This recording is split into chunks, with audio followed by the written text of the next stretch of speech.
Olá, voltamos com o programa Notícia de Frente, 6 horas e 37 minutos. E infelizmente aqui eu vou abrir esse bloco com uma notícia muito triste, gente. É a morte do radialista Cláudio Kieski. Ele morreu aos 80 anos em decorrência de complicações da Covid-19. O radialista e ícone do futebol amador, Cláudio Kieski, de 80 anos, morreu nesta última quarta-feira em decorrência da Covid. O apresentador do programa Amadorismo no Ar, Kieski, revolucionou o futebol amador na Baixada Cuiabana. O radialista também é um dos idealizadores do Campeonato Peladão, o maior torneio de futebol amador do Centro-Oeste. Em nota, o prefeito de Várzea Grande, Calil Baracate, lamentou a morte do radialista, morador do bairro Pirineu, na cidade industrial. O prefeito disse que a cidade lamenta, ele está muito triste e acabou fazendo uma nota de pesar do falecimento do radialista esportivo e morador de Várzea Grande, a quem muito se dedicou ao trabalho. E também ficou lamento de todos aqueles que tinham muito carinho, muito respeito pelo trabalho do radialista. Vocês dois tiveram a honra de poder conhecer o Kaique, trabalhar com ele? O Kieski, né? Eu conheci o Cláudio Kieski. É uma figura importante para o rádio, né? O rádio esportivo, sobretudo, de Cuiabá, por extensão de Mato Grosso. E como você falou, foi o criador, na verdade, do Peladão, né? Eu tive uma alegria na minha vida quando eu trabalhei 1 ano e pouco na Rádio Cultura de Cuiabá, hoje pertencente ao grupo, né, Gazeta, de conhecer esse universo do rádio esportivo amador de Cuiabá. É uma coisa impressionante. Tem o Jamil Mussa, a quem eu transmito um abraço agora também, que é para mim uma referência disso. O Roberto França veio daí, Dorileu Leal trabalhou aí, né? E movimenta a cidade de uma maneira assim, as comunidades, com torcida, com as famílias, iniciando as crianças nesse universo do futebol, que é grandioso. Eu vi isso acontecer. Eles levam sistemas de som para a beira dos gramados e fazem a locução dos jogos ali, e a comunidade vibra, é uma coisa maravilhosa. E o Cláudio Kieski pega essa experiência que eles faziam no rádio, sugerem então ao prefeito Wilson Santos e eles criam o Peladão, que é essa referência, esse ícone esportivo amador de Mato Grosso. Aliás, o filho do Cláudio trabalha, se não me engano, com o deputado Wilson Santos lá na Assembleia. Eu rendo aqui as minhas homenagens à memória do Cláudio Kieski, à sua família. E Mato Grosso e Cuiabá devem muito a este homem. É bom que as pessoas não esqueçam, né? Tem aquele ditado lá, aquela frase que é atribuída me fugiu o nome dele aqui agora, diz que quem morre em Cuiabá morre para sempre, né? Que não se concretize nesse caso, que o Cláudio Kieski é um personagem importante que não pode ser esquecido. Reitero as condolências à família do Cláudio. E como bem disse o Kleber, o futebol amador é o futebol em estado puro, né? Ali ele tem realmente uma função social de lazer muito importante nas comunidades, né? É uma festa quando acontece, os jogos, os campeonatos, movimenta, as crianças se interessam pelo esporte. Então o futebol amador tem que ser reforçado na cidade, no estado, continuar, porque ele tem uma função muito além do esporte, né? Uma função social muito importante. Tá. Silva Freire, lembrei o nome do poeta. Tá. Poeta e jurista, político, Silva Freire. Seria dele essa frase. Tá certo, gente. Vamos agora diretamente lá para a Câmara de Vereadores de Cuiabá, porque falamos muito aqui sobre a finalização da CPI dos medicamentos vencidos e também teriam 2 pedidos para a instauração de comissão processante contra o prefeito. Podem ser analisados hoje. Vamos então entender direitinho? Roda aí. Mais 2 requerimentos para a abertura de uma comissão processante contra o prefeito Emanuel Pinheiro deve ser votado nesta quinta-feira aqui na Câmara Municipal. A investigação foi proposta pelos vereadores Marcos Brito e Marcos Pacola. Os 2 fizeram parte da comissão parlamentar de inquérito que investigou a compra, perda e falhas no armazenamento de medicamentos. A comissão denunciou o prefeito Emanuel Pinheiro e mais 44 pessoas ao Ministério Público Estadual pelo acúmulo de medicamentos vencidos no Centro de Distribuição de Medicamentos e Insumos da capital, além de fraude de licitação e a existência de organização criminosa. O prefeito é apontado como responsável pelos prejuízos de 26 milhões de reais aos cofres públicos, mas durante a investigação, a CPI não ouviu o procurador Marcos Brito, responsável pelo setor de contratações. Ele é pai do vereador Marcos Brito Júnior, integrante da CPI. O procurador alegou que ele estava afastado quando houve a contratação da empresa responsável pela estocagem dos remédios. Para a votação da abertura da comissão processante, vai ser necessário, então, a convocação de 2 suplentes, já que os pedidos de cassação são de autoria de vereadores que estão no exercício do mandato. Os suplentes Ralph Leite e Maísa Leão foram chamados. Com imagens de Benedito Costa e apoio técnico de Olavo, Sêmia Mauad para a Notícia de Frente. Obrigada, Sêmia. Então já vimos aí que a sessão da Câmara de Vereadores pode ser agitadíssima nesta quinta-feira, porque afinal de contas tem aí apresentação, vai ter apreciação do parlamento em relação a todo o relatório da CPI dos medicamentos, que já deu cancan, lembra do cancan, Kleber Lima? Deu cancan por conta do que a repórter Sêmia acabou de trazer aí pra gente, informações de que o vereador, o relator da CPI, Marcos Brito, não indiciou o próprio pai, mas sim a procuradora adjunta, e com certeza, olha, esse fato hoje vai cair no colo da base governista, porque pode ter uma tentativa aí de frear todos os trabalhos por conta da falta de respeito, digamos assim. Eu vou usar essa palavra mais leve, viu, Daniel? Coerência. Respeito ou coerência, né, com os trabalhos da CPI, porque foram um volume expressivo aí de possíveis indiciamentos, 34, que inclui o prefeito da capital, Emanuel Pinheiro, e mais 2 pedidos de instauração de comissão processante. Aliás, um dos pedidos apresentados aí pelo próprio relator da CPI, Marcos Brito. E aí, esse cenário todo aí, é só carnaval ou não, Daniel? Eu quero destacar que houve uma reação por parte do relator, do vereador Marcos Brito, sobre a matéria publicada pelo jornal A Gazeta, e ele irritou-se, disse que essa matéria a gente só está querendo ibope ou uma matéria fake, né? Bom, eu só tenho a dizer para o vereador que a matéria expôs uma incoerência por parte da CPI, uma incoerência muito, assim, latente, muito evidente, né? A matéria não teve, e se ele ler melhor, né, todo mundo lê melhor, a matéria não está acusando o pai do Marcos Brito de algum crime, né? Só expôs que esse fato do Marcos Brito, o pai, como na função de procurador-geral do município, que dá o aval a qualquer tipo de contratação.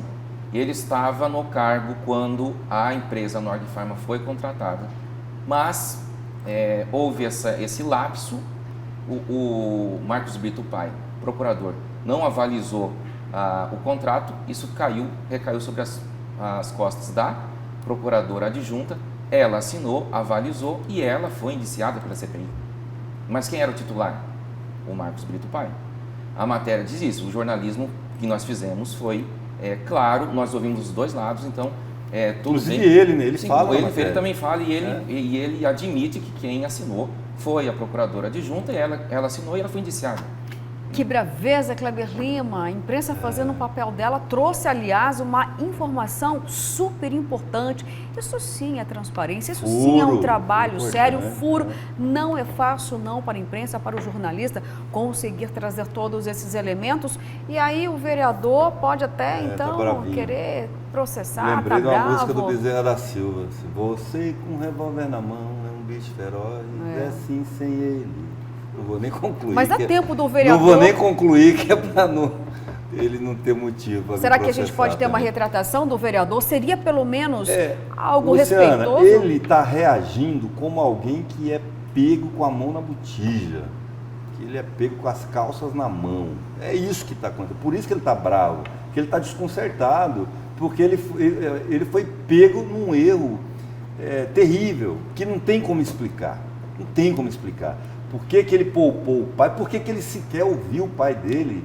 O Daniel traz uma informação importante. O pai dele era, sim, o titular, estava no exercício. Por que ele não assinou? Inclusive, assim, se ele queria, inclusive, para fortalecer a acusação contra o prefeito, devia chamar o papai, vem aqui, fala com nós aqui. Por que o senhor não quis assinar, papai, esse negócio? O que tem de errado aí, né? E aí papai falar, mas não, ele não chamou papai, não, papai não pode vir, papai é procurador, brother, vereador. Papai é procurador, ele está ali no lugar de responder sim, e o senhor agiu como filho e não como vereador, relator da CPI, e assim, diria que até como filho o senhor deveria ter chamado papai, vem cá, vamos esclarecer, senão vai ficar ruim para o senhor, né? Os dois são advogados, o pai é procurador, ele é advogado, mas o que levou pessoas instruídas que sabem qual era o procedimento adequado, Luciano e Daniel? Eles sabem, eles são advogados, um é procurador, eles sabem qual é o procedimento correto no caso deles. Por que não fizeram? Essa é a grande pergunta. Então, assim, não tem como ele escapar de dar explicação, em vez de querer processar jornalista, ele tem que se retratar, se explicar. E acho mais, é tão absurda essa falha, entre aspas, que ele comete, Luciana, que quando você abriu aí a sua abordagem do assunto, que eu sou levado, forçado a concordar com você.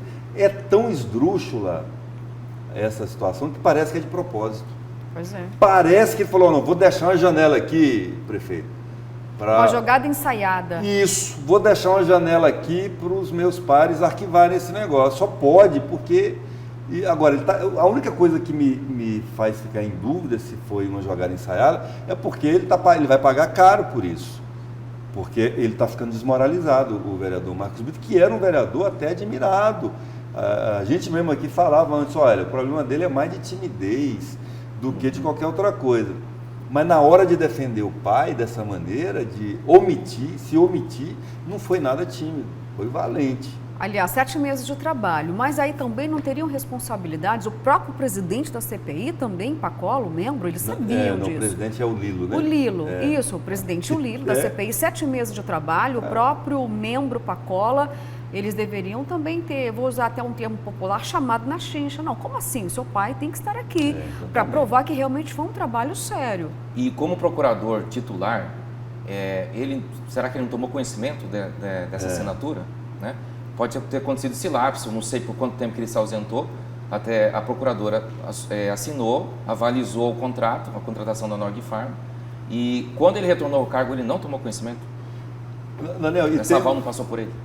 Tem um aspecto aí que eu acho que é relevante. Se ele, por exemplo, ele pode alegar, né? Porque a gente não sabe, ele não fala. Então a gente tem que especular, porque ele não fala.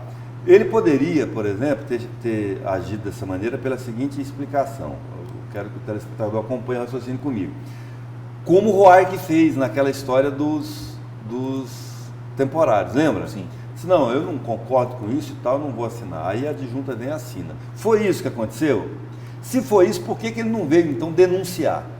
Ah, não, porque ele quer continuar preservando o cargo de confiança, porque ele é um cargo de confiança do prefeito, assim como o Roark era. Sim. O procurador-geral do município é um cargo de confiança, né, que pode ser preenchido, inclusive, por quem não é procurador de carreira do município.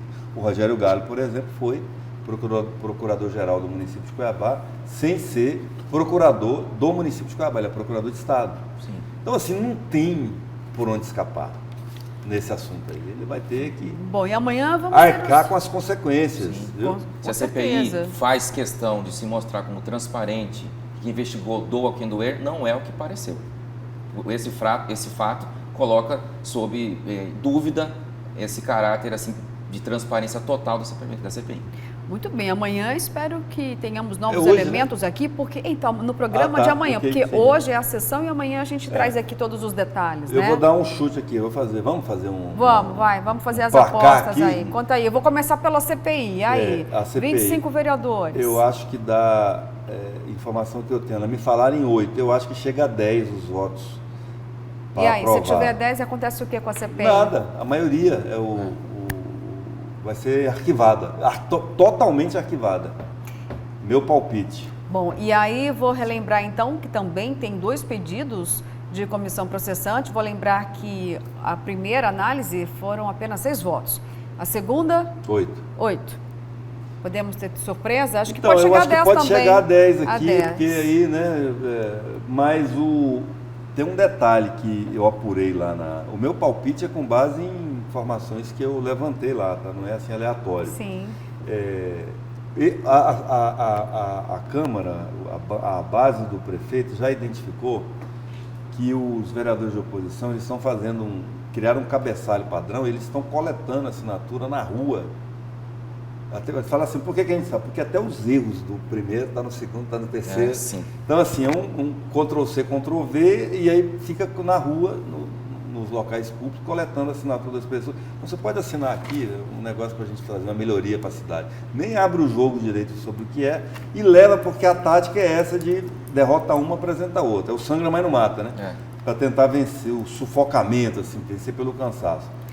Parece que a bancada já entendeu e aí não vai nem analisar mais já ao arquivo. Enquanto tiver voto, a menos que eles consigam fazer esses 10 virar 15. Um desses novos votos, Luciana, eu creio, também um palpite meu, pode vir do vereador Pastor Jefferson, porque numa entrevista também ao jornal A Gazeta de 2 dias atrás, ele disse que em conversa com a bancada evangélica, religiosa, ele disse que a bancada evangélica não vota a favor da corrupção. Então, mas o pastor ele faz parte dos 8, certo? O pastor Jefferson? Ele já votou então não deve ser dos esse votos 8. novos. Porque a gente pode, vamos colocar aí, Kleber Lima, olha, temos o vereador Dilemar Alencar, Michele Alencar, os 3 da oposição, Diego Guimarães. 4, né, da oposição, os 4. Os 4 Pacola. sempre, temos o Pacola. Agora, o Marcos Brito, que pediu. A Edna Sampaio também foi uma que agregou o voto quando foi para 8, porque na primeira ela votou. Depois da comissão Isso, dela aí depois ela mudou o né? voto, na segunda. Aí temos a Edna, temos o pastor Jefferson, então. E novos elementos. Agora me diz uma coisa, o que está acontecendo nos 8, eu não lembro, mas nos 8 eu acho que não estavam o Brito e o Lilo, né? Eu acredito que chega a 10 agora por isso, porque os dois vão defender. O Lilo e o Brito não estavam. Porque como que o Lilo vai justificar se ele votar contra a comissão processante? Né? A menos que ele chegue para a gente hoje e diga assim, olha, mas eu também não sabia disso. Aí a gente pergunta, para que adiantou esse CPI? É só 3 e não sabe o que o outro está fazendo? Tem que ter 13 votos para emplacar a CP? Maioria simples, né? Então pode correr o risco aí de conseguirem sem querer... Não sei, eu não acredito, porque eu acredito que a bancada do prefeito vai se mobilizar também. Então, né? mas o que está acontecendo com o PV? Está acontecendo algo com o PV? Está tendo uma pressão lá por cargos na prefeitura? E aí o estopa que ocupou? Será que a gente pode entender que existe uma semi-ruptura aí nessa tem uma base? Crise, né? Tem com uma certeza crise. Tem uma crise aí envolvendo o PV. O Marcos Brito é do PV. Sim. E tem também isso que o Daniel falou em relação ao pastor Jefferson, né? Os vereadores começam a ser também, eles podem sofrer influência externa, né? Das suas bases, né? Por exemplo, o vereador Marcos Brito é muito ligado ao deputado Faisal, muito ligado. Dizem, inclusive, que a eleição dele deve-se, em grande medida, ao Faisal, porque o Faisal transferiu a base dele para o Marcos Brito. O Faisal tem uma linha já mais independente, né, mais crítica em relação tanto ao governo do Estado quanto ao Emanuel Pinheiro. Então, isso pode ter algum tipo de influência, sim. Tá certo. Olha, gente, eu vou para algumas mensagens, porque tem assuntos aqui já misturados, tem a CPI, tem também do início do programa, quando falamos aqui da imunização. Você quer fazer algum apontamento sobre a CPI? Bom, vamos lá então. Bom dia, bancada. Pai procurador, filho vereador, deu em pizza. É o Roberto, lá da Avenida Doutor Hélio Ribeiro. Calma, vamos esperar um pouquinho, Roberto. Quem sabe tem alguma decisão diferente hoje lá na Câmara. Você é de São Paulo, você é de Taubaté? Avenida de Taubaté. Luciana Gaviria. Não. Você é de Taubaté? Não sou de Taubaté. Você morou, o Daniel já morou na jogada. Eu estou fazendo uma brincadeira com você, evidente. É claro. Porque tem o personagem, a velhinha de Taubaté, né? Do Milor, né? Do Milor. Que é a velhinha de Taubaté, que era a pessoa mais de boa fé do mundo. Ela acreditava em tudo que os políticos diziam. Então, mas eu não sou de Taubaté em nenhum dos dois sentidos, viu, Kleber Lima? Que fique muito bem claro aqui, viu, gente? É que você falou assim, quem sabe, a velhinha de Taubaté. Mas não, vai dar certo. É que de vez em quando um pouquinho de fé, de esperança, a gente tem que conservar, não, e Taubaté né? ficou agora A conhecida velhinha de recentemente, além Taubaté. do Milor, aquela grávida falsa, teve sei lá, quantas crianças? Ela também é de Taubaté. Taubaté, é verdade. Então, acabou virando meme Taubaté de novo por causa disso. Né? E nunca foi mãe biológica de nenhum. Não, era um golpe.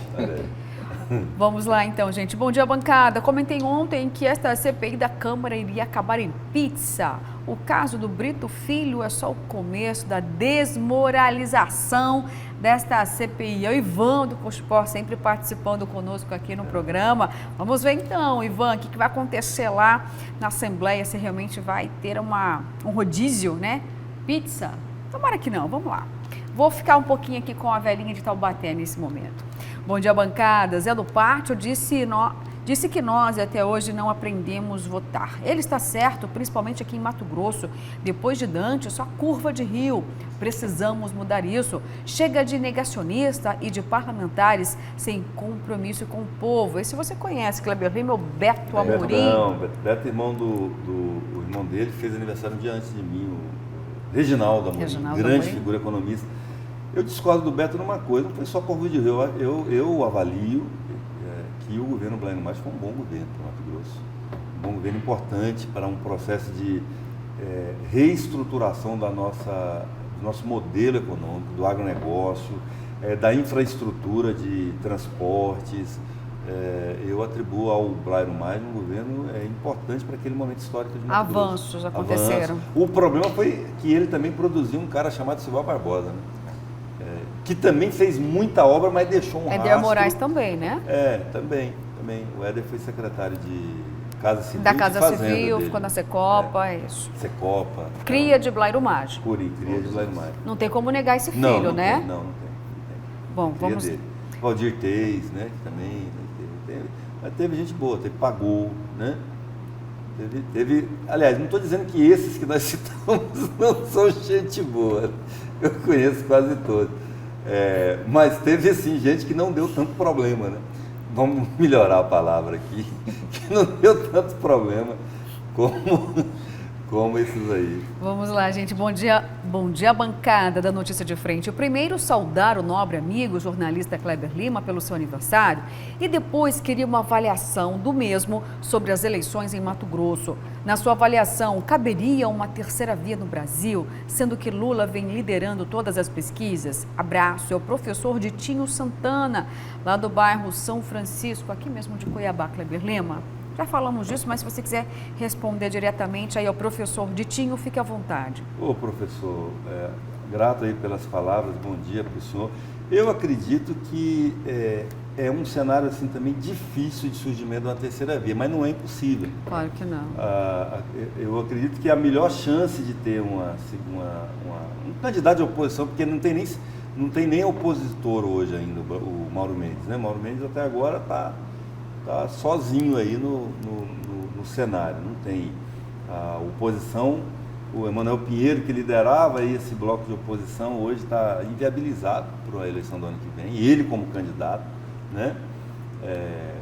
Como líder político ainda tem força, tem um grande poder de articulação, mas como candidato ele tentou emplacar a esposa como uma possível vice também com esse afastamento, acredito que inviabilizou. O Zé do Pátio, que foi mencionado agora, para mim, sofre o mesmo dilema do Dória, quer dizer, deixar o comando da prefeitura que responde pelo segundo maior PIB de Mato Grosso, que é Rondonópolis, né, para ir aventurar numa eleição de governador com uma oposição desarticulada, não seria inteligente, eu acho, para ele. Muito melhor ajudar também a construir. Agora, a chance real de surgir esse candidato de oposição é essa fissura que eu estou vendo aí, essa crise, essa resistência no bloco bolsonarista. Vou concordar aqui, tem gente que vai estranhar, mas eu vou concordar aqui com uma fala do deputado Gilberto Catani. Ele disse recentemente, acho que para a Gazeta até, que o maior adversário do Mauro Mendes seria o Jair Bolsonaro na eleição, né? E eu concordo com ele. Se esse bloco bolsonarista se alinhar com um candidato, aí ele coloca uma ameaça real ao Mauro Mendes. Se esse candidato pudesse ser o Wellington Fagundes, aí é um risco real. O problema é que o Wellington também não agrada a todo mundo, ele não é da confiança dos bolsonaristas, a verdade é essa, né? Ele é considerado, como eu já disse aqui, um bolsonarista melancia. Melancia. Todo mundo sabe, né, o que é melancia? Repete aí, Kleber Lima. Verde por fora, eu adoro essa expressão. Eu acho uma genialidade. Por isso que eu pedi para você repetir. É uma genialidade isso assim. Verde por fora, vermelho por dentro. Mas é só a casca da melancia que é verde, só a casquinha fina. Se você cortar assim, não, a própria casca grossa, assim, que é o que sustenta, é branca, né? Então é só aquela casquinha assim. Tá feliz? Explicou? E aí o Vitório Galo falou assim, não, nós aqui, eu vou repetir isso aqui, eu falei ontem, vou falar de novo. Nós aqui, a fruta nossa é o abacate, né? Então, por que, deputado? Ele falou, porque é verde por fora, amarelo por dentro. E acrescento eu, Kleber, ainda tem um caroço. Tem que engolir esse caroço. Vamos lá, Kleber. Bom dia, Luciana. Surpresa para a terceira via, mulher cogita-se Anitta, um monstro de inteligência. Simone Tebet surge como coadjuvante do circo da pandemia. Procura apenas se promover. Você ponderou que, graças a Deus, estamos quase com toda a população vacinada. Apenas esqueceu de mencionar o mérito do governo federal. É o Reis do Aricá. Olha, então, o Reis está querendo que eu aqui, né, dê todos os méritos para o governo federal, graças a Deus. Ainda bem que colocaram a mão na consciência e que houve o avanço da imunização, a compra das vacinas. O governo federal recebeu, sim, inúmeras críticas e esperávamos do governo realmente viabilizar a imunização para os brasileiros, e isso com certeza é um grande mérito, né? Mas a minha queixa em relação... Eu nunca me queixei aqui, mas eu vou lembrar que o governo federal também não fez nenhuma campanha para poder incentivar a imunização. Isso é algo muito sério, as pessoas ficavam esperando por isso e até hoje a gente não tem esse posicionamento. E o que eu faço aqui de clamor, sem torcer para A ou para B, ou para entrar aqui numa questão política partidária, é apenas em relação à saúde. Eu esperava muito mais do governo em relação à campanha de conscientização, uma campanha séria para ampliar a imunização, o atual governo. Sabemos que no início... Federal? Não, estou falando do federal. Ele está dizendo o seguinte, que eu dei graças a Deus do avanço da imunização, mas eu não mencionei que isso é mérito do governo federal. Tá. Claro, o mérito do governo federal em adquirir os imunizantes para os brasileiros, a gente sabe o quanto isso foi custoso no início, mas até hoje a gente não teve uma campanha chancelada. Houve até demissão no Ministério da Saúde, porque a coordenadora não se conformava. Ela disse o seguinte, olha, há anos trabalhando no Ministério da Saúde, eu encabecei aqui campanhas contra a gripe, campanhas do Zé Gotinha. Nós temos uma cultura de realmente fazer belíssimas campanhas. Para quê? Para estimular a imunização, trabalhar o quanto isso é importante. Isso não aconteceu, mas ainda bem que o governo comprou sim os imunizantes. Os brasileiros merecem e precisam da vacina. É o mérito do governo onde ele acertou. Eu vou dizer aqui, mérito do governo quando acerta, mas também a gente precisa apontar quando precisa melhorar. Falhas existem? Sim, existem. Eu gosto de ressaltar aqui sempre os dois lados, o erro e o acerto, porque quando erra, atinge toda a população. Quando acerta, apenas parte dela, infelizmente. Você me lembrou de duas coisas. Primeiro que eu trabalhei com o Zé Gotinha. Sabia? Não. Eu trabalhei com o Zé Gotinha. Em 1990, eu conheci o Zé Gotinha. Um privilégio. Em 90, 89 e 90, eu trabalhei na Fundação de Saúde de Mato Grosso, e FUSMAT, né? E lá tinha um departamento chamado Educação em Saúde, pilotado inclusive pelo grande jornalista, radialista Jurandir Antônio Francisco, ex-secretário de Cultura de Mato Grosso, o homem sem sobrenome, ele tem 3 nomes, né? Jurandir Antônio Francisco. Meu pai, é verdade. E lá a gente organizava as campanhas de vacinação com o Zé Gotinha, tinha um colega nosso que se vestia de Zé Gotinha, um barato.